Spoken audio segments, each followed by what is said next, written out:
ಎಲ್ರಿಗೂ ನಮಸ್ಕಾರ. ಗೆಳತಿ ಯೂಟ್ಯೂಬ್ ಚಾನಲ್ಗೆ ಮತ್ತೊಮ್ಮೆ ಸ್ವಾಗತ. ಇದೇ ಸೋಮವಾರ ಅಂದ್ರೆ ಸೆಪ್ಟೆಂಬರ್ 2ನೇ ತಾರೀಕು ಅಮಾವಾಸ್ಯೆ ಇದೆ. ಇದನ್ನ ಭಾದ್ರಪದ ಅಮಾವಾಸ್ಯೆ ಅಥವಾ ಭೌಮ ಅಮಾವಾಸ್ಯೆ ಅಂತ ಕೂಡ ಕರೆಯಲಾಗುತ್ತೆ. ಈ ವರ್ಷದ ಭಾದ್ರಪದ ಅಮಾವಾಸ್ಯೆಯ ವಿಶೇಷತೆ ಏನು ಗೊತ್ತಾ? ನಮಗೆ 2 ದಿನ ಅಮಾವಾಸ್ಯೆ ಇರುತ್ತೆ. ಹಾಗಾಗಿ ಸೋಮವಾರ ಯಾರಿಗಾದ್ರೂ ಆಚರಣೆ ಮಾಡೋದಕ್ಕೆ ಆಗ್ಲಿಲ್ಲ ಅಂದ್ರೆ ಮಂಗಳವಾರ ಕೂಡ ಆಚರಣೆ ಮಾಡಬಹುದು. ಇದ್ರ ಬಗ್ಗೆ ಸಂಪೂರ್ಣ ಮಾಹಿತಿಯನ್ನ ಇವತ್ತಿನ ವಿಡಿಯೋದಲ್ಲಿ ತಿಳಿಸ್ಕೊಡ್ತಾ ಇದ್ದೀನಿ. ವಿಡಿಯೋನ ಪೂರ್ತಿಯಾಗಿ ನೋಡಿ. ಸೋಮವಾರ ಅಮಾವಾಸ್ಯೆ ತಿಥಿ ಎಷ್ಟು ಗಂಟೆ ಪ್ರಾರಂಭ ಆಗುತ್ತೆ ಮತ್ತೆ ಎಷ್ಟು ಗಂಟೆಗೆ ಮುಕ್ತಾಯ ಆಗುತ್ತೆ, ಯಾವ ರೀತಿ ಸರಳವಾಗಿ ಪೂಜೆನ ಮಾಡಬೇಕು, ತುಂಬಾನೇ ವಿಶೇಷವಾದಂಥ ದಿನ. ನಾವು ಮಾಡೋ ಕೆಲಸ ಕಾರ್ಯದಲ್ಲಿ ನಮಗೆ ಅಭಿವೃದ್ಧಿ ಆಗಬೇಕು, ಸಾಕಷ್ಟು ಲಾಭಗಳನ್ನ ಗಳಿಸ್ಬೇಕು, ಮನೆಯಲ್ಲೂ ಕೂಡ ಸುಖ ಶಾಂತಿ ನೆಮ್ಮದಿ ನೆಲೆಸ್ಬೇಕು ಅಂತಂದ್ರೆ ಇಂಥ ವಿಶೇಷವಾದ ದಿನಗಳಲ್ಲಿ ಸರಳವಾಗಾದ್ರೂ ಕೂಡ ಮನೆಯಲ್ಲಿ ನಾವು ಪೂಜೆ ಆಚರಣೆಗಳನ್ನ ಮಾಡಬೇಕು. ಹಾಗಾಗಿ ಅಮಾವಾಸ್ಯೆ ತಿಥಿ ಯಾವಾಗ ಪ್ರಾರಂಭ ಆಗುತ್ತೆ, ಯಾವಾಗ ಮುಕ್ತಾಯ ಆಗುತ್ತೆ, ಎರಡೂ ದಿನ ಅಮಾವಾಸ್ಯೆ ಇದೆ ಅಂದ್ರೆ ಯಾವ ರೀತಿ ಆಚರಣೆ ಮಾಡಬೇಕು, ನಾವ್ ಈ ರೀತಿ ಪೂಜೆ ಮಾಡೋದ್ರಿಂದ ನಮ್ಗೆ ಏನೇನೆಲ್ಲ ಫಲಗಳು ಸಿಗುತ್ತೆ, ಬನ್ನಿ ಈಗ ತಿಳ್ಕೊಳ್ಳೋಣ. ಈ ವರ್ಷದ ಭಾದ್ರಪದ ಅಮಾವಾಸ್ಯೆ ತುಂಬಾನೇ ವಿಶೇಷ ಅಂತ ಹೇಳ್ಬೋದು. ಪ್ರತಿಯೊಬ್ಬರಿಗೂ ಕೂಡ ಯಾರೆಲ್ಲ ಆಚರಣೆ ಮಾಡ್ತಾರೆ ಅವರಿಗೆ 2 ರೀತಿಯ ಶುಭ ಫಲಗಳನ್ನ ತಂದುಕೊಡುತ್ತೆ. ಒಂದು, ಅವರು ಮಾಡುವಂತ ಕೆಲಸ ಕಾರ್ಯದಲ್ಲಿ ವೃದ್ಧಿ ಆಗುವಂಥದ್ದು. ಇನ್ನೊಂದು, ಮನೆಯಲ್ಲಿ ಒಂದು ಪಾಸಿಟಿವಿಟಿ, ಸಕಾರಾತ್ಮಕ ಶಕ್ತಿ ಹೆಚ್ಚಾಗುವಂಥದ್ದು. ನಿಮಗೇನಾದ್ರೂ ನಾನಾ ಕಾರಣಗಳಿಂದ ಸೋಮವಾರ ಆಚರಣೆ ಮಾಡೋದಕ್ಕೆ ಆಗ್ಲಿಲ್ಲ ಅಂತ ಅಂದ್ರೆ ಮಂಗಳವಾರ ಕೂಡ ನೀವು ಅಮಾವಾಸ್ಯೆಯನ್ನ ಆಚರಣೆ ಮಾಡಬಹುದು. ಖಂಡಿತವಾಗ್ಲೂ ಒಳ್ಳೆ ಫಲಗಳೇ ಸಿಗುತ್ತೆ. ಈಗ ಅಮಾವಾಸ್ಯೆ ತಿಥಿ ಯಾವಾಗ ಪ್ರಾರಂಭ ಆಗತ್ತೆ ತಿಳ್ಕೊಳ್ಳೋಣ ಬನ್ನಿ. 2024 ಸೆಪ್ಟೆಂಬರ್ 2ನೇ ತಾರೀಕು ಸೋಮವಾರ ಬೆಳಗಿನ ಜಾವ 5:20 ಅಮಾವಾಸ್ಯೆ ತಿಥಿ ಪ್ರಾರಂಭ ಆಗತ್ತೆ. ಮಾರನೇ ದಿನ ಮಂಗಳವಾರ ಸೆಪ್ಟೆಂಬರ್ 3ನೇ ತಾರೀಕು ಬೆಳಗ್ಗೆ 7:25 ಅಮಾವಾಸ್ಯೆ ತಿಥಿ ಮುಕ್ತಾಯ ಆಗ್ಬಿಡತ್ತೆ. ಅಂದ್ರೆ ನಮಗೆ 2 ದಿನ ಕೂಡ ಉದಯ ಕಾಲಕ್ಕೆ ಅಮಾವಾಸ್ಯೆ ತಿಥಿ ಇರುತ್ತೆ. ಹಾಗಾಗಿನೇ ಹೇಳಿದ್ದು ಈ ವರ್ಷ ತುಂಬಾನೇ ವಿಶೇಷ ಅಂತ. ಈ ಅಮಾವಾಸ್ಯೆಯನ್ನ ಭಾದ್ರಪದ ಅಮಾವಾಸ್ಯೆ ಅಥವಾ ಭೌಮ ಅಮಾವಾಸ್ಯೆ ಅಂತ ಕೂಡ ಕರೆಯಲಾಗತ್ತೆ. ಇಲ್ಲಿಂದ ನಮಗೆ ಭಾದ್ರಪದ ಮಾಸ ಪ್ರಾರಂಭ ಆಗತ್ತೆ. ನಾವು ಗೌರಿ ಗಣೇಶ ಹಬ್ಬಕ್ಕೂ ಕೂಡ ಸಿದ್ಧತೆಯನ್ನ ಮಾಡ್ಕೋಬೇಕು. ಈಗ ಅಮಾವಾಸ್ಯೆ ಆಚರಣೆಯನ್ನ ಸರಳವಾಗಿ ಯಾವ ರೀತಿ ಮಾಡಬೇಕು ತಿಳಿಸ್ಕೊಡ್ತೀನಿ ಬನ್ನಿ. ಯಾಕಂದ್ರೆ ಇನ್ನೇನು 3 ದಿನದಲ್ಲಿ ಗೌರಿ ಗಣೇಶ ಹಬ್ಬ ಕೂಡ ಇರುತ್ತೆ. ಹಾಗಾಗಿ ಇವತ್ತು ನಾವು ಪೂಜಾ ಸಾಮಾನೆಲ್ಲ ತೊಳೆದು ಕ್ಲೀನ್ ಮಾಡಿ ಪೂಜೆ ಮಾಡಿರ್ತೀವಿ. ಮತ್ತೆ ಇನ್ನು 2 ದಿವಸಕ್ಕೆ ನಾವು ಪೂಜಾ ಸಾಮಗ್ರಿಗಳೆಲ್ಲ ತೆಗಿಬೇಕಂತ ಕೂಡ ನೀವು ಕಮೆಂಟ್ಸ್ ಅಲ್ಲಿ ಪ್ರಶ್ನೆ ಕೇಳ್ತೀರಾ. ಹಾಗಾಗಿ ವಿಡಿಯೋ ಪೂರ್ತಿಯಾಗಿ ನೋಡಿ, ಪ್ರತಿಯೊಂದನ್ನು ಕೂಡ ವಿವರವಾಗಿ ತಿಳಿಸ್ಕೊಡ್ತೀನಿ. ಸೆಪ್ಟೆಂಬರ್ 2ನೇ ತಾರೀಕು ಸೋಮವಾರ ಬೆಳಗ್ಗೆ 5:20 ನಮಗೆ ಅಮಾವಾಸ್ಯೆ ತಿಥಿ ಪ್ರಾರಂಭ ಆಗುತ್ತೆ. ಹಾಗಾಗಿ ಆದಷ್ಟು ಹಿಂದಿನ ದಿನ ಭಾನುವಾರನೇ ಪೂಜಾ ರೂಮ್ ಎಲ್ಲ ಕ್ಲೀನ್ ಮಾಡ್ಕೋಬೇಕು. ತುಂಬಾ ಜನ ಅಮಾವಾಸ್ಯೆಗೆ ಕಳಸ ಇಟ್ಟು ಪೂಜೆ ಮಾಡ್ತೀವಿ ಅಂತ ಹೇಳ್ತಾ ಇರ್ತೀರಾ. ಅಂಥವ್ರು ಕಂಪ್ಲೀಟ್ ಆಗಿ ಪೂಜಾ ರೂಮ್ ಎಲ್ಲ ಕ್ಲೀನ್ ಮಾಡಿ ನೀವು ಸೋಮವಾರ ಬೆಳಗ್ಗೆ ಪೂಜಾ ಸಿದ್ಧತೆಯನ್ನ ಮಾಡ್ಕೋಬಹುದು. ಅಥವಾ ಗೌರಿ ಗಣೇಶ ಹಬ್ಬಕ್ಕೆ ಮನೆ ಕ್ಲೀನ್ ಮಾಡ್ತಾ ಇರೋಂಥವ್ರು, ನಮಗೆ ಈಗ ಸೋಮವಾರನೂ ಪೂಜಾ ರೂಮ್ ಎಲ್ಲ ಕ್ಲೀನ್ ಮಾಡಿ ಪೂಜೆ ಮಾಡಿ ಮತ್ತೆ ಇನ್ನೊಂದು 2 ದಿನಕ್ಕೆ ಮತ್ತೆ ಪೂಜಾ ಸಾಮಾನೆಲ್ಲ ತೊಳೆದು ಕ್ಲೀನ್ ಮಾಡ್ಬೇಕು ಅಂದ್ರೆ ಕಷ್ಟ ಆಗುತ್ತೆ ಅಂತ ಅನ್ನೋರು, ನೀವು ಬರೀ ದೀಪಗಳನ್ನೆಲ್ಲ ತೊಳ್ಕೊಂಡು ಮತ್ತೆ ಕರ್ಪೂರದ ಆರತಿ ಆಗಿರ್ಲಿ, ಪಂಚಪತ್ರೆ ಆಗಿರ್ಲಿ, ಅರಿಶಿನ ಕುಂಕುಮದ ಬಟ್ಲು, ಈ ರೀತಿ ಕೆಲವೊಂದಷ್ಟನ್ನ ಮಾತ್ರ ತೊಳೆದು ಕೂಡ ನೀವು ಪೂಜೆ ಮಾಡ್ಕೋಬಹುದು. ಒಟ್ನಲ್ಲಿ ಹಿಂದಿನ ದಿನನೇ ಆದಷ್ಟು ಪೂಜಾ ರೂಮ್ ಎಲ್ಲ ಕ್ಲೀನ್ ಮಾಡ್ಕೊಳ್ಳೋದು ತುಂಬಾ ಒಳ್ಳೇದು. ಸೋಮವಾರ ಬೆಳಗಿಂದಾನೇ ಅಮಾವಾಸ್ಯೆ ಪ್ರಾರಂಭ ಆಗ್ಬಿಡತ್ತೆ. ಹಾಗಾಗಿ ಸೋಮವಾರ ಬೆಳಗ್ಗೆ ಬೇಗ ಎದ್ದು ಮನೆಯೆಲ್ಲ ಗುಡಿಸಿ ಉರಿಸಿ ಬಾಗ್ಲೆಲ್ಲ ತೊಳೆದು ಅರಿಶಿನ ಕುಂಕುಮ ಎಲ್ಲ ಹಚ್ಚಿ ಸ್ನಾನ ಮಾಡಿ ಪೂಜಾ ಸಿದ್ಧತೆ ಎಲ್ಲ ಮಾಡ್ಕೊಳ್ಳಿ. ಆದಷ್ಟು ಆ ದಿನ ಪೂಜೆಗೆ ಬಿಳಿ ಹೂಗಳು ಮತ್ತು ಬಿಲ್ವ ಪತ್ರೆನ ಉಪಯೋಗಿಸೋದು ತುಂಬಾ ಒಳ್ಳೆಯದು. ಸೋಮವಾರ ಭಾದ್ರಪದ ಅಮಾವಾಸ್ಯೆ ಇರೋದ್ರಿಂದ ಆ ದಿನ ಶಿವ ಪಾರ್ವತಿಯನ್ನ ನಾವು ಆರಾಧನೆ ಮಾಡಬೇಕು. ಹಾಗಾಗಿ ಮನೇಲಿ ಪೂಜಾ ಸಿದ್ಧತೆ ಎಲ್ಲ ಮಾಡ್ಕೊಳ್ಳಿ.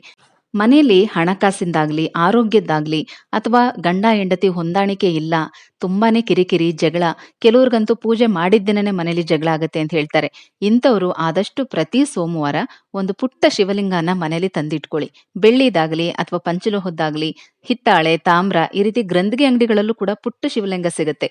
ಅದನ್ನ ತಂದಿಟ್ಕೊಳ್ಳಿ. ಪ್ರತಿಯೊಬ್ರು ಮನೇಲೂ ಕೂಡ ಶಿವಲಿಂಗವನ್ನ ಇಟ್ಕೋಬಹುದು, ಏನು ತೊಂದರೆ ಇಲ್ಲ. ಪ್ರತಿ ಸೋಮವಾರ ನೀವು ಬರೀ ನೀರಿನಿಂದ ಅಭಿಷೇಕವನ್ನ ಮಾಡಿ ಸಾಕು. 108 ಸಲ ಓಂ ನಮ ಶಿವಾಯನ ಹೇಳ್ತಾ ನೀವು ನೀರಿನಿಂದ ಅಭಿಷೇಕ ಮಾಡಿ. ಶಿವ ಅಭಿಷೇಕ ಪ್ರಿಯ. ಹಾಗಾಗಿ ಹೇಳ್ತಾ ಇದ್ದೀನಿ, ಎಷ್ಟೋ ಸಮಸ್ಯೆಗಳಿಗೆ ಪರಿಹಾರ ಸಿಕ್ಬಿಡುತ್ತೆ. ಈ ಒಂದು ಸೋಮವಾರ ದಿನನೂ ಅಷ್ಟೇನೆ ಅಮಾವಾಸ್ಯೆ ಇದೆ. ಹಾಗಾಗಿ ನೀರು ಅಥವಾ ಹಾಲಿನಿಂದ ಅಭಿಷೇಕನ ಮಾಡಬಹುದು. ನೀರಿನಿಂದ ಅಭಿಷೇಕ ಮಾಡೋದಾದ್ರೆ ಒಂದು ತಾಮ್ರದ ಜಂಬಲ್ಲಿ ನೀರನ್ನ ತುಂಬಿಟ್ಕೊಂಡು ನೀವು ಅದರಿಂದ ಅಭಿಷೇಕ ಮಾಡ್ಕೊಳ್ಳಿ. ಅಥವಾ ಹಾಲಿನ ಅಭಿಷೇಕ ಮಾಡೋದಾದ್ರೂ ಕೂಡ ಹಾಲನ್ನ ಕಾಯಿಸೋದಕ್ಕಿಂತ ಮೊದಲು ಹಸಿ ಹಾಲಿಂದಾನೇ ನೀವು ಅಭಿಷೇಕವನ್ನ ಮಾಡ್ಕೋಬೇಕು. ಅಭಿಷೇಕ ಮಾಡಿ ಆನಂತರ ಶುದ್ಧವಾದ ನೀರಿನಿಂದ ತೊಳೆದು ಗಂಧ ವಿಭೂತಿ ಎಲ್ಲನೂ ಕೂಡ ಹಚ್ಚಿ ಪೂಜೆಗೆ ಸಿದ್ಧತೆ ಮಾಡ್ಕೊಳ್ಳಿ. ತುಪ್ಪದ ದೀಪಗಳನ್ನ ಹಚ್ಚಿ, ಅಂದ್ರೆ ಕಾಮಾಕ್ಷಿ ದೀಪ ಆಗಿರ್ಲಿ ಅಥವಾ ನೀವು ತುಪ್ಪದ ಬತ್ತಿಗಳನ್ನ ಇಟ್ಟು ಆರತಿ ಮಾಡೋ ರೀತಿ ಆದ್ರೂ ಪರವಾಗಿಲ್ಲ. ತುಪ್ಪದ ದೀಪಗಳನ್ನ ಹಚ್ಚಿ, ಹಣ್ಣು, ಹಾಲು, ಸಿಹಿ ಪೊಂಗಲ್ ಅಂದ್ರೆ ಬೆಲ್ಲದ ಪೊಂಗಲ್ ಇದನ್ನ ಮಾಡಿ ದೇವರಿಗೆ ನೈವೇದ್ಯನ ಇಟ್ಟು ನೀವು ಶಿವನನ್ನ ಪೂಜೆ ಮಾಡ್ಕೋಬೇಕು.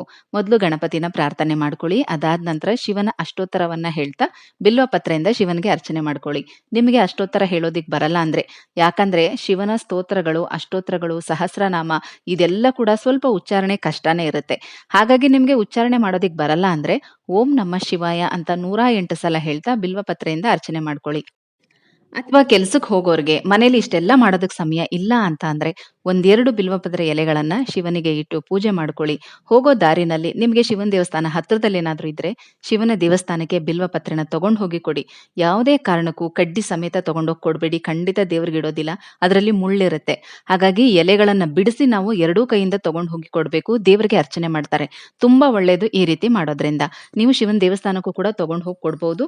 ಅಥವಾ ಆ ದಿನ ಹಾಲು ಮತ್ತೆ ಬಿಲ್ವ ಪತ್ರೆ ಮತ್ತೆ ಅಕ್ಕಿ, ಅರ್ಧ ಕೆಜಿ ಅಥವಾ 1 ಕೆಜಿ ಅಕ್ಕಿ ಇದನ್ನ ನೀವು ದೇವಸ್ಥಾನಕ್ಕೆ ತಗೊಂಡು ಹೋಗಿ ಕೊಟ್ಟು ನಿಮ್ಮ ಮನೆಯವರ ಎಲ್ಲರ ಹೆಸರಲ್ಲೂ ಅರ್ಚನೆ ಮಾಡಿಸ್ಕೊಂಡು ಬನ್ನಿ.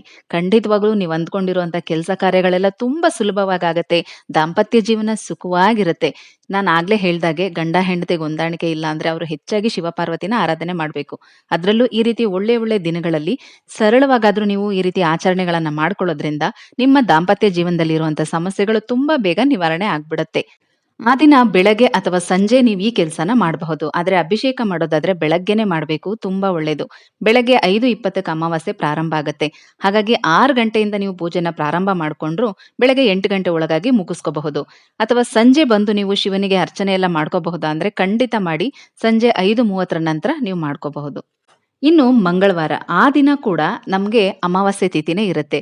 ಯಾಕಂದ್ರೆ ಬೆಳಗ್ಗೆ 7 ಗಂಟೆ 20 ನಿಮಿಷಕ್ಕೆ ಅಮಾವಾಸ್ಯೆ ತಿಥಿ ಮುಕ್ತಾಯ ಆಗೋದು. ಆದ್ರೆ ಸೂರ್ಯೋದಯ ಆ ದಿನ ಬೆಳಗ್ಗೆ 6:30ಕ್ಕೆ ಸೂರ್ಯೋದಯ ಆಗಿರುತ್ತೆ. ಸೂರ್ಯ ಉದಯ ಆದ ನಂತರನೂ ಕೂಡ ಅಮಾವಾಸ್ಯೆ ತಿಥಿ ಇರುತ್ತೆ. ಹಾಗಾಗಿ ಮಂಗಳವಾರ ಕೂಡ ಅಮಾವಾಸ್ಯೆಯನ್ನ ಆಚರಣೆ ಮಾಡಬಹುದು.